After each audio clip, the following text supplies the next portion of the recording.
That's a good question. Just be that sick, be badass. So my name is Lezandre Wolmarans. I'm a biokineticist in the High Performance Center of the Sports Science Institute. I am doing a little bit of everything within the building. I work at the education department, I'm a swim coach, I'm a bio. So yeah, trying to fill up my day as much as I can. I've done a lot of exercise as a youngster. I used to be called the jack of all trades, sort of master of none or master of some.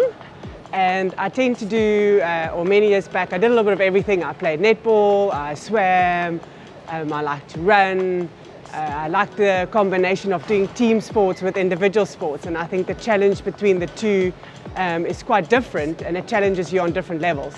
And I think that's something that I've really enjoyed, just being able to have a little bit of a background of some good team sports, but also some individual sports. Typical training day for me is very, very interesting and very, very different because of having two small children. So some weeks you're really busy and you get time to do maybe 5 sessions, other weeks you don't train at all.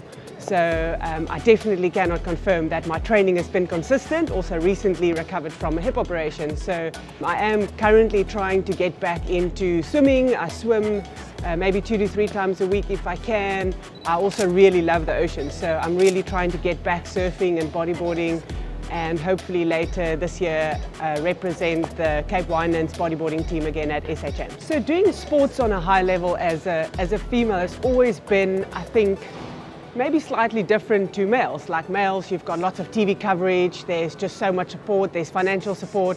But what I did pick up over the last few years is female sports has just grown. Like there's such a big backing to back women in sports, backing young females, and even now recently starting doing bodyboarding as a female. And it's sort of like the representation of females are very, very limited, but it's growing, and the women is pushing, and we're trying to get more people into the sport. And I think that's really what we want to see. We want to see you know, women not being scared to do what they're passionate about, and you know, go out there and just show the people what they're capable of doing.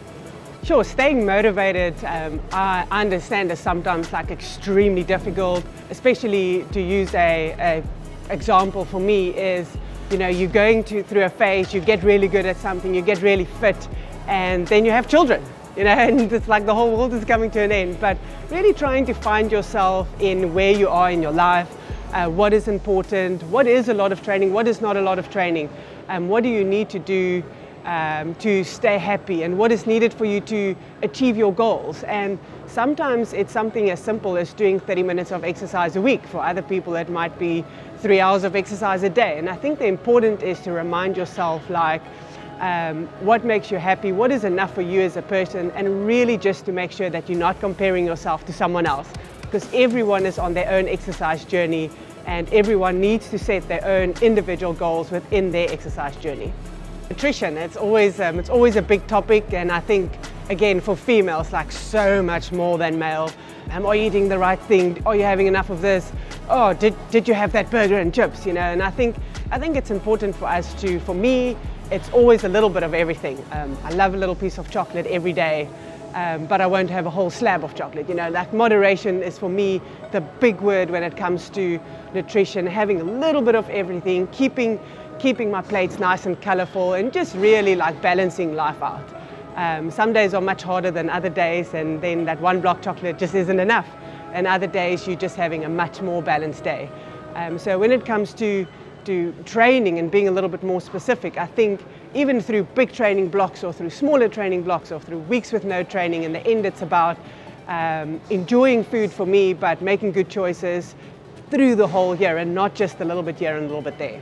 I think my advice, or whether it's motivation or what you want to call it, is to find something that you enjoy to do. Whether that is, you know, a simple thing as just coming for a swim in the gym, or for me it's like going out for a bodyboard or getting some, you know, fresh air outside. Just find that thing you enjoy, and to never give up in trying to search for that activity that, you know, makes you tick. And even if you do 10 minutes of that, you feel like a new person and you're ready to take on the rest of the day.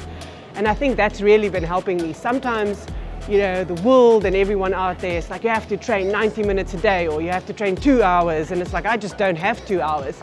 And I've realized doing 30 minutes or 45 minutes or 20 minutes some days, it's enough. And that's important, like getting out there, doing the little bits and building those small little building blocks to be able to reach whatever it is you want to try and achieve within your activity or your sport or the thing that you're passionate about to do when it comes to activities. So I think for me, my most memorable moment from my sporting career was, sure, it's actually quite scary to think, it's 12 years ago this year, and it was an event that was called the Total Sports Challenge. And to just give a brief breakdown, it's a basically 7 different events all in one, and you do it all back to back. And that particular year, I won that event, and for me, that's just a memory and a thing that I will never ever forget. And just because I never ever thought I'll be able to do that. It's paddling and surf skiing and canoeing and cycling and mountain biking and swimming and trail running, and it was all in one big event from start to finish with no breaks. And I was like, there's no way I can do this. And just getting my preparation together and trying new sports for the first time and getting onto the start line already was a dream come true, not to mention the moment I finished on the finish line. So that for me is just, I think, a memory that will just always pop up, and I'll never ever forget that.